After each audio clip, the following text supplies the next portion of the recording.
Bienvenue à toutes et à tous dans cette analyse du chapitre 29 de Dead by Daylight. Un chapitre de licence qui met à l'honneur le film Alien. Comme pour toutes les autres analyses de chapitres, on va regarder ça par partie. D'abord le tueur, son pouvoir, ses compétences, puis le survivant et ses compétences. Ah aussi, petite parenthèse, je sais qu'il y a une nouvelle map mais j'en parlerai pas, et même je vais dire en général pour toutes les autres analyses de chapitres, on n'en parlera plus, parce qu'en fait je me suis rendu compte que les maps, j'avais jamais de choses très intéressantes à dire dessus. Et donc pour moi me faire gagner du temps et éviter que la vidéo soit trop longue pour rien, voilà, j'ai décidé d'enlever cette partie-là. À moins qu'à l'avenir il y ait une map qui apporte réellement quelque chose d'intéressant, bah là peut-être que oui, on en parlera. Pour l'instant c'est pas prévu. Donc, parenthèse fermée, nous allons pouvoir commencer cette première partie en parlant du tueur, le Xénomorphe. Le Xénomorphe, créature alien d'origine inconnue, rejoint les rangs des tueurs de Dead by Daylight. Et comme pour chaque tueur, le Xénomorphe possède un pouvoir et 3 compétences personnelles. Et on va commencer par parler du pouvoir. Ah aussi, une autre petite parenthèse, j'ai passé mon jeu en anglais, et du coup pour vous parler des pouvoirs et des compétences, que ce soit du tueur ou du survivant, je vais donner les noms anglais. Donc voilà, ne soyez pas déboussolés si vous ne reconnaissez pas le nom des perks ou des compétences. De toute façon, je les affiche à l'image avec leurs symboles et tout.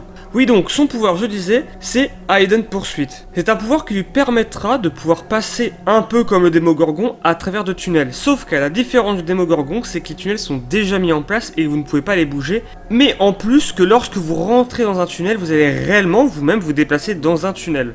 Mais heureusement, le Xénomorphe a d'autres options. Il peut par exemple, en dehors des tunnels, effectuer une tail attack qui lui permettra en fait d'attaquer à distance. Alors, pour vous décrire comment fonctionne l'attaque, c'est un peu comme l'attaque du Nemesis.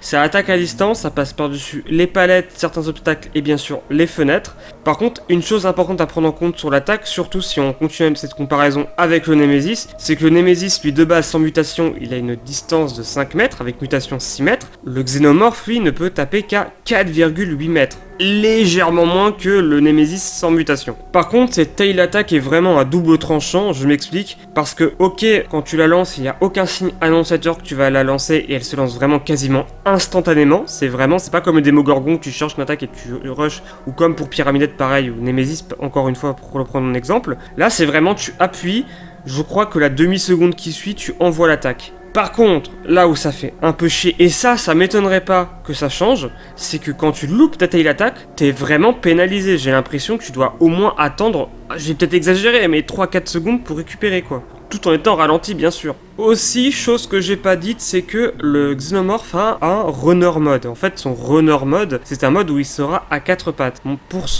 qu'il s'active, il faudra soit attendre que la barre se recharge, c'est 35 secondes, soit se promener dans les tunnels. En fait, se promener dans les tunnels, ça l'a fait mais doubler de vitesse quand elle se charge. C'est pas dire tripler, ça va vraiment très vite. Et une fois que vous serez en runner mode, ce qui est en vrai pas compliqué à faire, hein, ça avance très vite, et c'est là que vous pourrez faire vos tail attack, et en plus de ça, vous serez à 4 pattes. À 4 pattes, vous serez moins visible par les survivants et surtout votre champ de terreur sera réduit. Il passera de 24 mètres. Et enfin, dernier point qui va surtout concerner les survivants, mais un peu vous, c'est que, en fait, à l'endroit où il y a vos portails, c'est-à-dire à côté de chaque générateur, il y aura une station. Cette station, il y aura une tourelle. La tourelle pourra être placée par les survivants un peu où ils veulent. Lorsque cette tourelle détectera le Xénomorphe, qui rentrera dans son vision, et lui tirera dessus au lance-flamme. Et oui, c'est violent. Quand le Xénomorphe se fera tirer dessus au lance-flamme, et qu'il restera trop longtemps dedans, en vrai pas si longtemps que ça, hein, je pense qu'au bout de 3-4 secondes il vous crame, mais vous quitterez votre runner mode. Si vous n'êtes pas en runner mode lorsque le lance-flamme vous crame, ça va juste en fait réduire la barre de chargement en fait, ça va juste faire en sorte que vous devrez attendre un peu plus longtemps. C'est vraiment pas du tout pénalisant. On note quand même que le lance-flamme ralentit le tueur, et dès que le lance-flamme fait passer le Xénomorphe de runner mode à pas runner mode, il se mettra en dysfonctionnement. Et donc là, vous pourrez l'attaquer.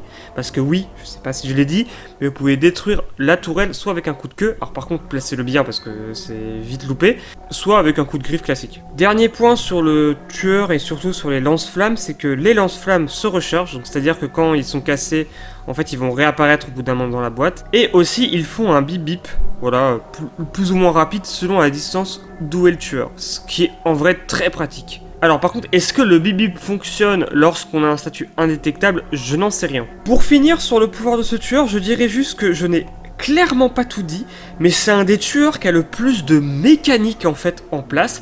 Par exemple, juste au pif comme ça, je vous ai pas dit, mais quand vous êtes dans un tunnel, en fait vous voyez les traces de pas des survivants au-dessus de vous, autour de vous en fait, ça fait des espèces de petits échos de pas qui vous indiquent où ils sont, vraiment.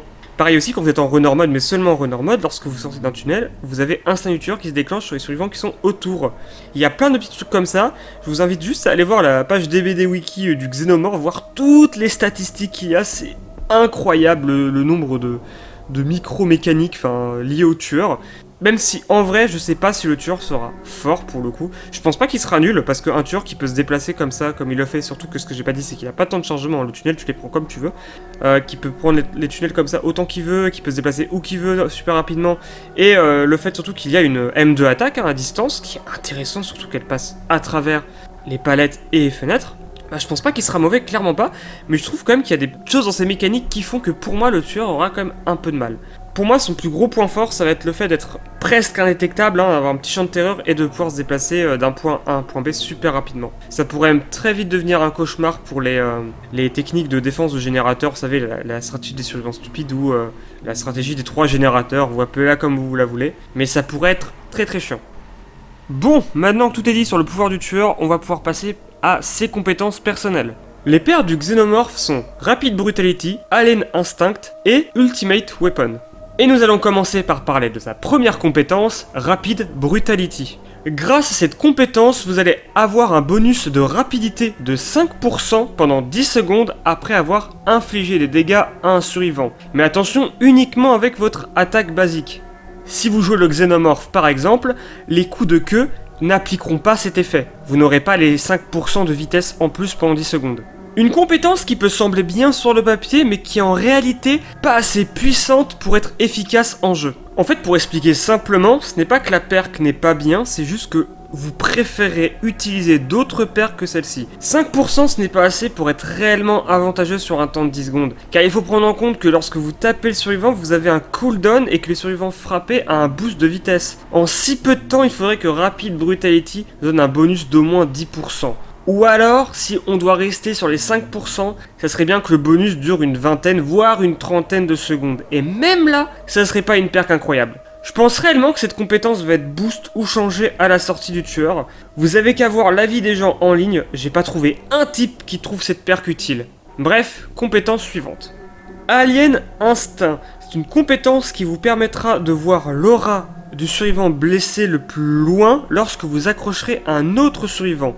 En plus de ça, le survivant dont vous verrez l'aura souffrira du statut aveuglement pendant 20 secondes. En vrai, pour être honnête, la perk a l'air vraiment forte, je pense que ça peut être une très bonne alternative à Chili Barbecue et une très bonne perk complémentaire à Pop Goes the Weasel, où le tour est joué pour les francophones. Mais personnellement, c'est pas une perk avec laquelle je jouerais. Bon, et maintenant, parlons de la dernière perk. Ultimate Weapon, sa dernière compétence, est une compétence qui s'activera lorsque vous ouvrirez un casier. Une fois la compétence activée, tous les survivants qui rentrent dans votre champ de terreur crieront et donc révéleront leur position. En plus de ça, ils souffriront du statut aveuglement pendant 30 secondes.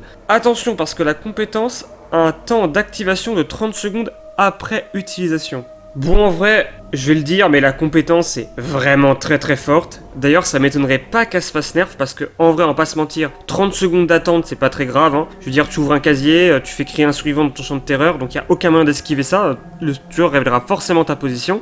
Le temps qu'il te poursuive, qu'il t'attrape et qu'il te mette sur le crochet, normalement il s'est passé 30 secondes, et puis là il renchaîne comme ça, et puis en fait il n'y a aucun moment où le tueur passe par une étape de recherche de survivants. Tu sais tout le temps où ils sont grâce à cette perk. Ça m'étonnerait pas qu'elle se fasse nerf, mais j'espère qu'elle va se faire nerf intelligemment. Il faudrait en fait, selon moi, se remettre un système de jetons, c'est-à-dire que par générateur fini, on gagne un jeton pour l'utilisation de la perk, et une fois qu'on fouille un casier et qu'on fait crier un survivant, on perd un jeton.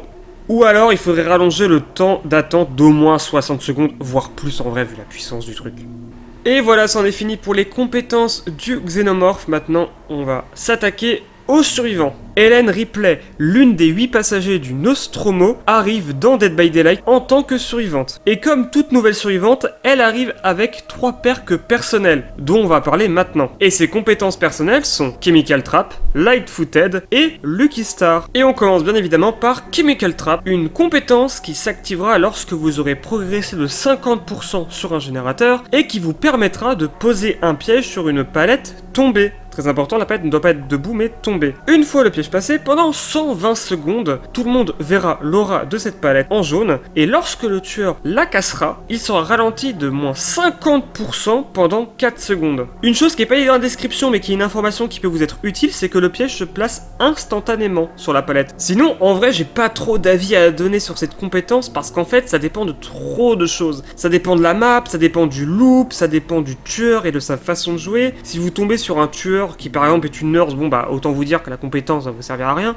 Mais si vous jouez contre un tueur qui est par exemple un Démogorgon qui s'amuse réellement à péter toutes les palettes que vous faites tomber, bah là effectivement la compétence peut être utile. Par contre, je vais quand même reconnaître que quand la perk fonctionne, bah, c'est réellement efficace et un bon point pour le survivant. Sa deuxième compétence, Light-Footed, supprimera complètement les bruits de vos pas lorsque vous courez. Et ça, tant que vous serez en bonne santé. Important à noter, mais Light-Footed se désactive pendant 20 secondes lorsque vous effectuez une action rapide. Alors au début, je vous avoue que j'allais juste allumer la perk et vous dire que c'est de la merde parce qu'en réalité, quand un survivant court, on s'en fout d'entendre ses bruits de pas ou non, vu qu'on suit ses marques d'éraflure. Mais j'ai trouvé quelques personnes, en vrai pas du tout beaucoup, qui disaient que en réalité, les tueurs s'en foutaient des marques d'éraflure car c'était quelque chose qui n'était pas très fiable, chose qui n'est pas complètement fausse en réalité, mais qui se fiait surtout au bruit de pas. Alors, quand je vois certains joueurs jouer, surtout certains joueurs tueurs jouer, que ce soit en stream ou en vidéo, j'ai aucun doute sur le fait que la plupart des joueurs tueurs de la communauté sont des putains de mutants.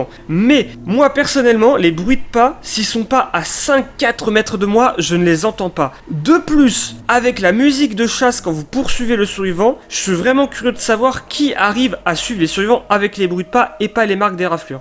Enfin bref, pour moi cette perk c'est poubelle. Perk suivante. Lucky Star, sa dernière compétence, est une compétence qui s'activera lorsque vous serez caché dans un casier. Une fois caché dans ce casier, cela supprimera tous vos bruits de douleur et toute trace de sang qui s'écoulera de ce casier pendant 10 secondes. Une fois que vous aurez sorti de ce casier pendant ces 10 secondes, vous verrez l'aura des survivants et du générateur le plus proche. En fait, cherchez quoi vous dire cette perk, en fait, j'ai vraiment absolument rien à vous dire. En fait, je trouve juste que cette perk, elle est pas bien. Je comprendrais pourquoi des gens jouent avec pour essayer de trouver des générateurs ou trouver leurs potes.